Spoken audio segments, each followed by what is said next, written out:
Anong nangyari dito? Bakit niya ginamit? Makikita natin, mga kabatas natin. Dito, Pagkagaling nyo sa Japan? bumisita kami kay daddy. Napasok po kami, tapos niyakap po ako ng daddy ko ng mahigpit. Anak, miss kita. Tagal kita hindi nakita. Tapos niyakap ko rin siya. Ako pinipigilan ko yung luha ko.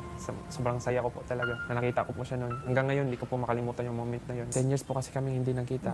Tapos 10 years din, mga kabatas natin, no? yun, sinabihan ko po siya na, Dad, plano ko po sana mag-boxing. Sabi, anak, mahirap ang boxing, nak. Aral ka na lang. Puntahin na lang kita sa Amerika, ganun, ganito, ganyan. Isipin mo, sabi, anak, mag-aral ka na lang, pag-aaralin kita sa Amerika, sabi niya.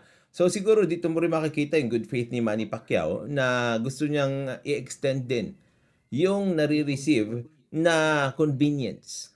Hindi naman siguro necessarily luxury, di ba? Convenience na lang ng kanyang mga legitimate child dito sa kanyang illegitimate child.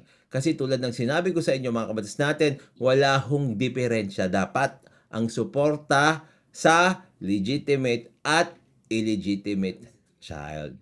Okay?